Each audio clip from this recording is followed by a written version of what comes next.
Kita berdoa Bapak Ibu, saudara-saudaraku. Mari kita berdoa dulu. Terpuji termulia Engkau Tuhan Yesus yang sudah memberkati kami hingga hari ini. Tuhan sudah berikan kami kesehatan dan damai sejahtera. Saat ini kami akan merenungkan kebenaran firman Tuhan. Kami mohon hikmat dan urapan Tuhan mengurapi kami, hamba-Mu, demikian juga bagi semua orang yang mendengarkan firman-Mu ini. Dalam nama Yesus kami berdoa. Amin.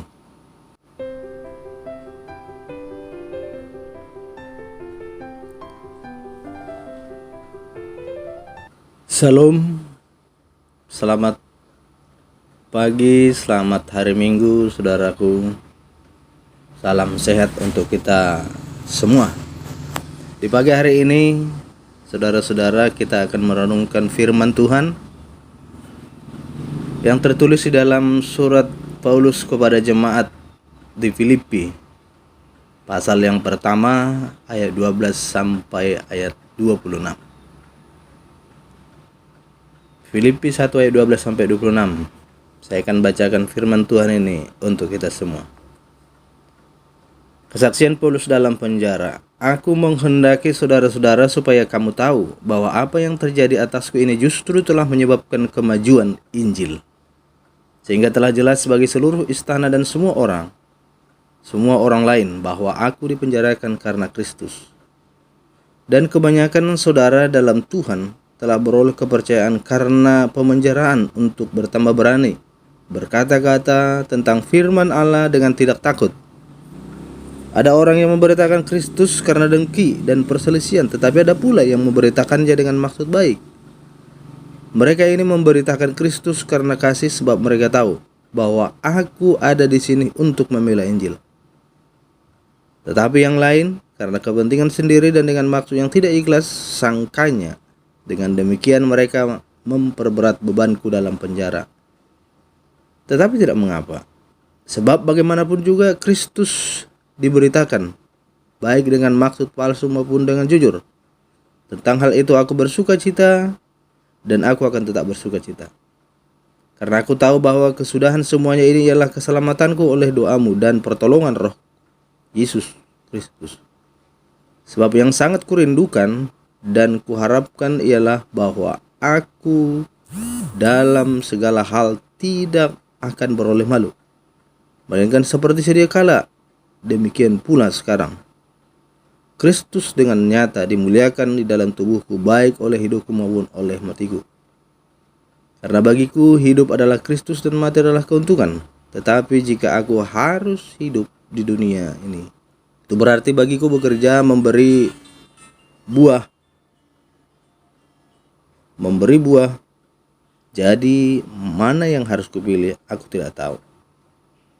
Aku didesak dari dua pihak, aku ingin pergi dan diam bersama-sama dengan Kristus, itu memang jauh lebih baik. Tetapi lebih perlu untuk tinggal di dunia ini karena kamu. Dan dalam keyakinan ini, taulah aku akan tinggal dan akan bersama-sama lagi dengan kamu sekalian supaya kamu makin maju dan bersuka cita dalam iman. Sehingga kemegahanmu dalam Kristus Yesus makin bertambah karena aku, apabila aku kembali kepada kamu. Demikian firman Tuhan. Saya akan ulangi bacakan ayat 12. Bagian dari ayat 12. Apa yang terjadi atasku ini justru telah menyebabkan kemajuan Injil. Nah, saudara-saudaraku, pernahkah kita mengalami kekecewaan?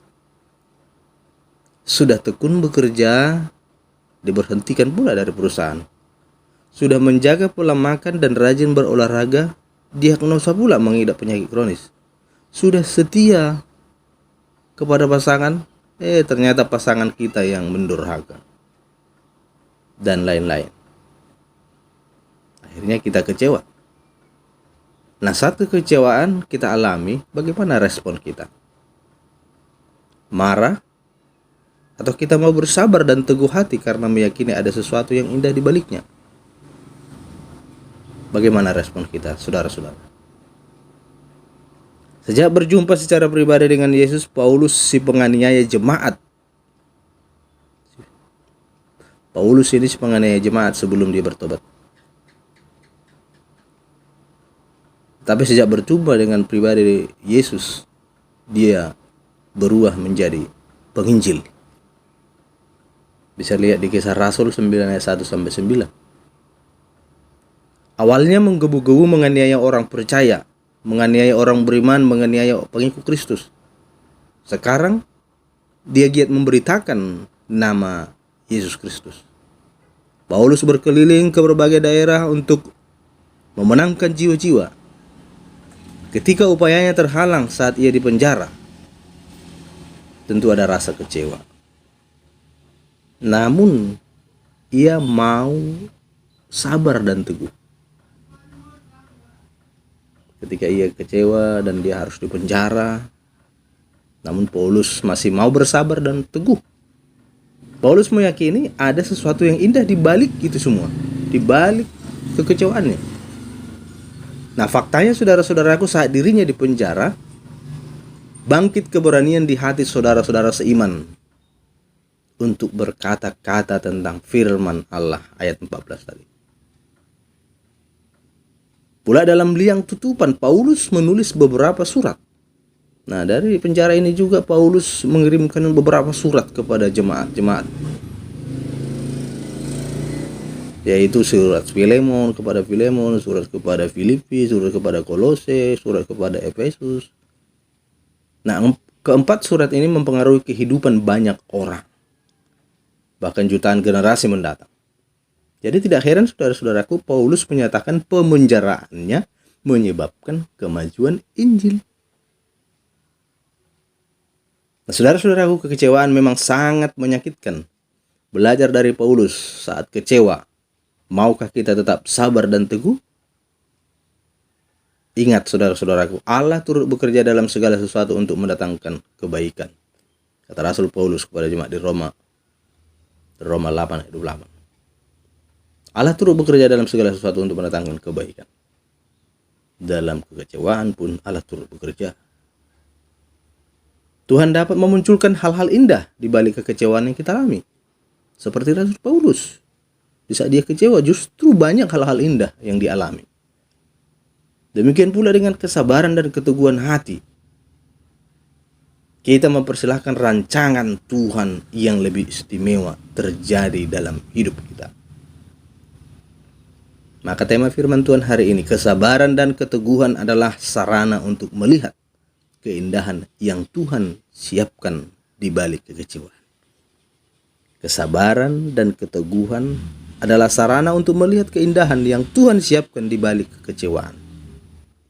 Oleh karena itu, saudara-saudaraku, ketika Anda kecewa, bersabar dan teguhkanlah hatimu. Karena dengan kesabaran dan keteguhan itu adalah sarana untuk melihat keindahan yang Tuhan siapkan di balik kekecewaan Anda, di balik kekecewaan kita. Tuhan memberkati. Amin. Terpuji termulia Engkau Tuhan Yesus, firman-Mu telah kami dengarkan bersama. Ajar kami untuk mengerti, ajar kami untuk memahaminya, agar firman-Mu ini Tuhan dapat menguatkan iman percaya kami dan meneguhkan iman percaya kami. Dalam nama Yesus kami berdoa. Amin.